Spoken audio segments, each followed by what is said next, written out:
Right now, at this exact moment in the season, Arsenal are walking into one of the most emotionally loaded nights in their recent history.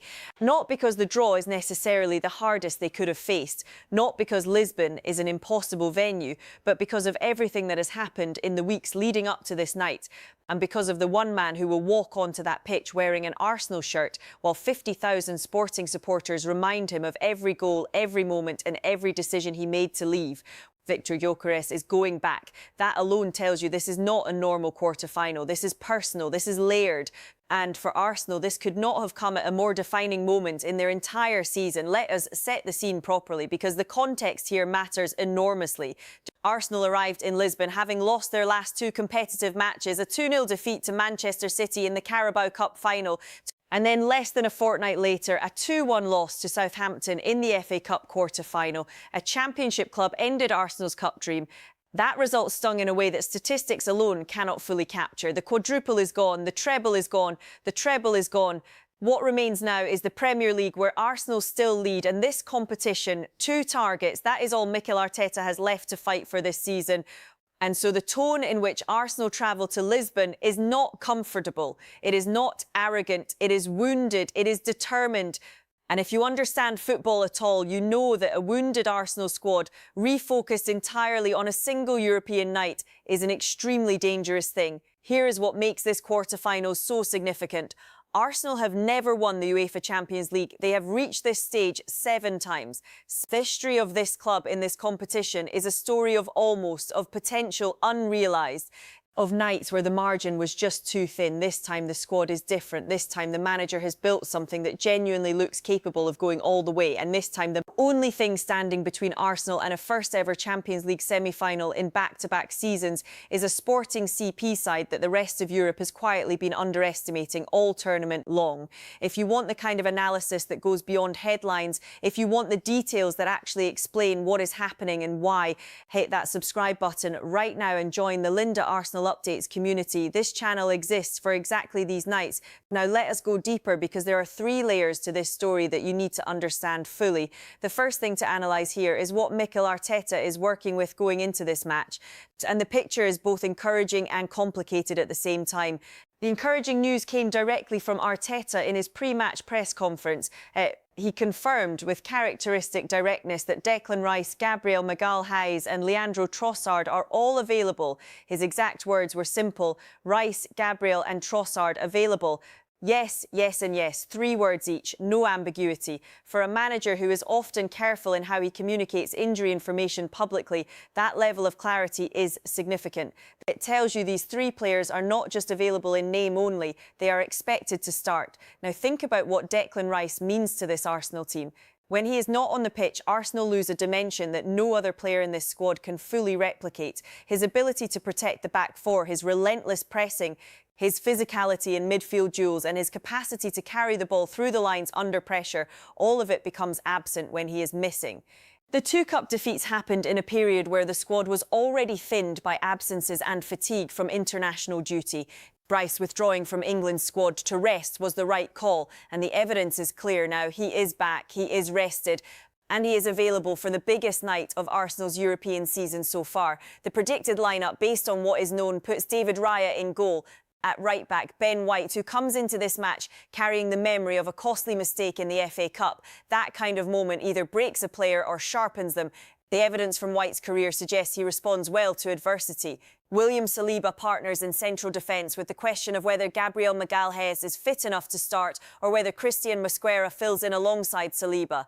Arteta's confirmation that Gabriel has trained and is available suggests the Brazilian could return, but the cautious approach might mean Mosquera gets the nod to protect Gabriel for the second leg.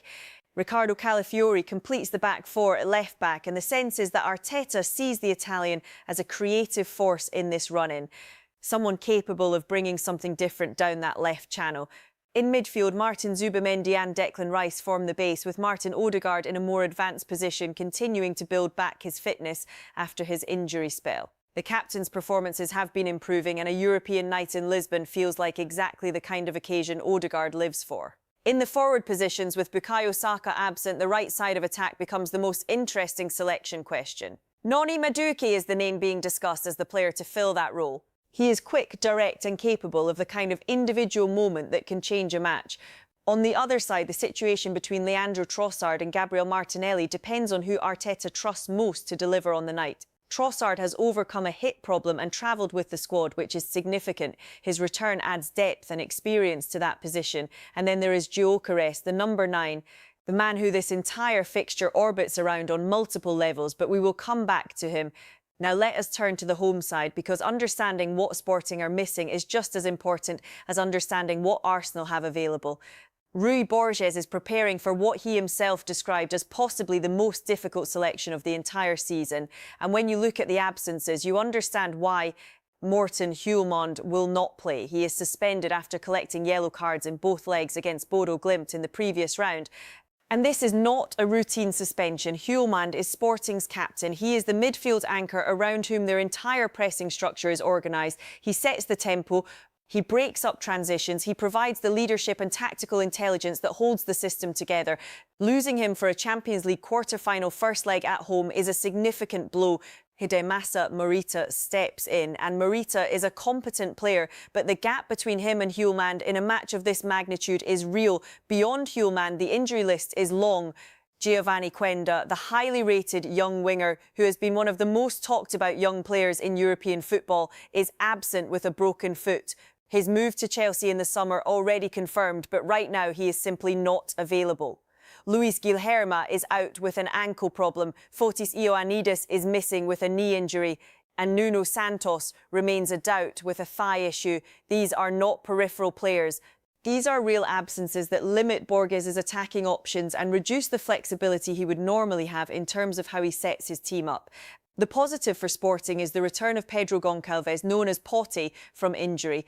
He is expected to start, and his 13 league goals this season tell you exactly what kind of threat he represents. He is Sporting's creative fulcrum in many ways, and having him back is crucial. Their predicted lineup runs as follows: Rui Silva in goal. In defence, a back four of Fresneda, Diomande, Inacio and Araujo. In midfield, João Simoes and Morita covering for the suspended Hjulmand. And in the attacking positions, Catamo, Trincao, Goncalves, with Luis Suarez leading the line. That name deserves a moment of its own. Luis Suarez, 28 years old, Colombian, signed from Almeria for a fraction of what Arsenal paid for Gyökeres. He has scored 29 goals in his debut season for Sporting, 24 of those in the league. He wears the number 97 shirt, the same number Gyökeres wore, and as of this match, he is 1 goal away from equalling the club's single-season European scoring record. The narrative around Suarez this season has been one of the most remarkable stories in European football. He was signed to fill an impossible void, and by most measures, he has done exactly that. He will be the man Arsenal's defence needs to monitor most closely throughout the 90 minutes.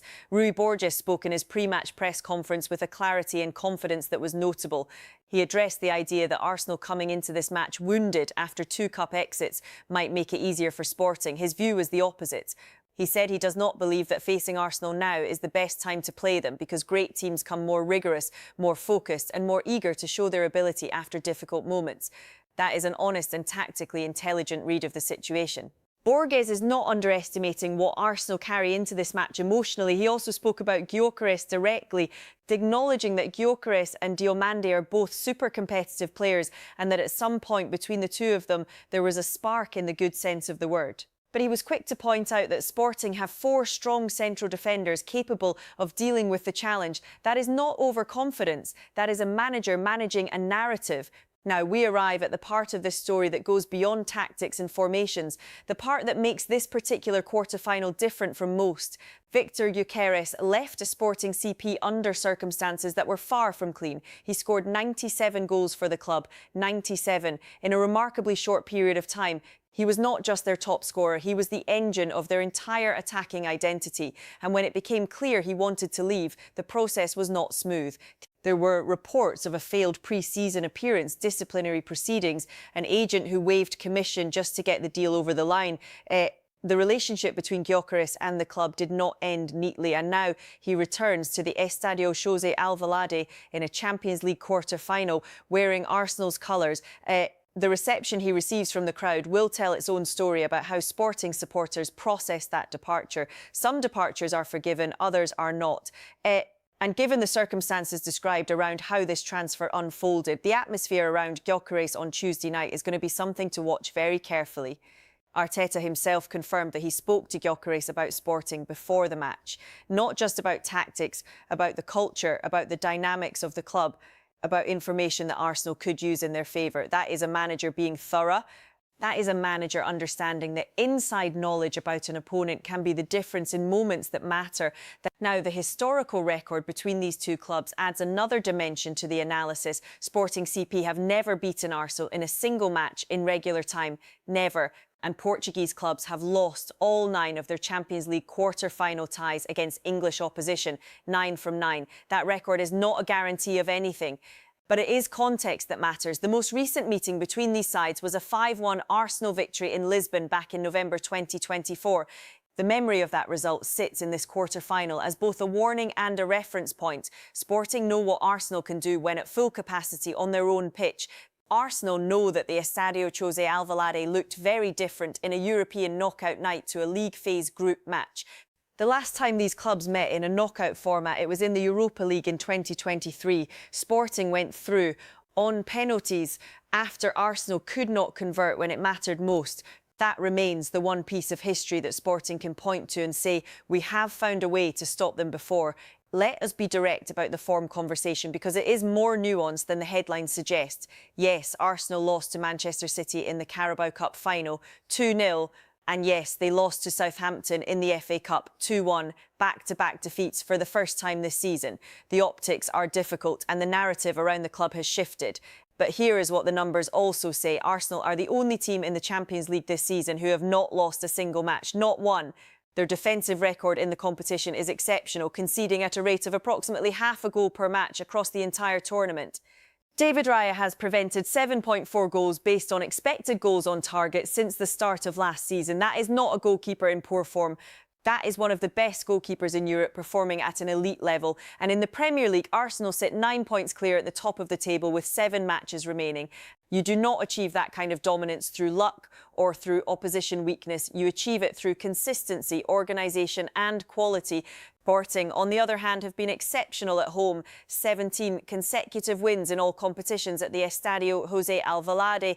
Their defensive numbers have shown some vulnerability at the back, conceding 2 goals to a domestic mid-table side most recently, which is a detail Arsenal's analysis team will have noted carefully. Rui Borges' team scored 5 goals to overturn a 3-0 deficit against Bodo Glimt in the previous round. That kind of comeback requires belief, quality and an exceptional home atmosphere. All 3 of those things will be present on Tuesday night and Arsenal need to respect that. But the gap in European pedigree between these clubs at this moment in time is real. Arsenal have already beaten Bayern Munich and Inter Milan in this competition. Sporting are in a Champions League quarter-final for the first time since 1983. The weight of that difference in experience is not trivial. There was a line in Borges' press conference that stood out in a way that deserves specific attention. He spoke about what Sporting are trying to do as something extraordinary, something that has never been done at this club before. He used that phrase deliberately. It was not false modesty and it was not empty motivation. It was a manager framing the scale of the challenge in honest terms while simultaneously using that scale as fuel for his players. He also said that on their side they will find a super motivated team that believes it is capable of doing something extraordinary. That combination, genuine belief paired with honest acknowledgement of the difficulty, is a psychologically healthy place to be ahead of a game of this magnitude. Borges also made one comment that Arsenal should take very seriously. He described having 4 great centre-backs capable of dealing with Gyökeres. He named Diomande specifically as a player of above-average intensity. The message was clear. They have prepared specifically for what Gyökeres brings. They know his movement. They know his physicality. They know his ability to hold the ball up and bring others into play. Arsenal will not be able to simply throw Gyökeres at their backline and expect the goals to flow easily. Here is the final analytical point that ties everything together. Arsenal are at a crossroads in this season. The domestic cup exits have removed 2 trophies from the table. The Premier League lead is substantial but not mathematically secured. And the Champions League is now the competition that defines whether this squad and this manager are truly capable of reaching the highest level of European football. Arteta's response to the Southampton defeat told you something important about his character. He did not deflect. He did not criticise his players publicly. He said that if anyone should take responsibility, it was him. And then he framed the Champions League quarter-final not as a pressure point, but as a test of character. An opportunity to show who Arsenal really are when the moment demands it. That kind of leadership either resonates with a squad or it rings hollow. The evidence this season, based on how this team has performed in Europe all campaign, suggests it resonates. Arsenal have not trailed for more than 43 minutes across the entire Champions League tournament this season. That tells you they deal with adversity inside matches better than almost any team in the competition. Sporting's home form is real. Their atmosphere is formidable.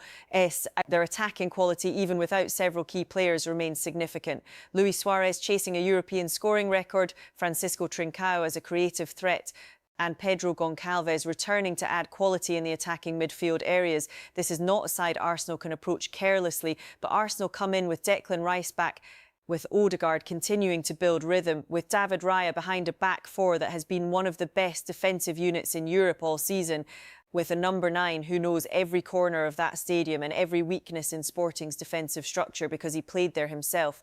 The reality for this club right now is simple. The Champions League is what they have left to fight for at the highest level this season, alongside the title, and the squad knows it, the manager knows it.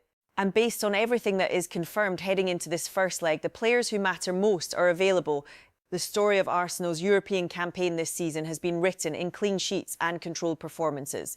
Tuesday night in Lisbon is where the next chapter gets added. And based on every piece of information available, Arsenal go into this match as the more experienced, more consistent and better equipped side. Whether that translates to a result on the night is what makes football worth watching.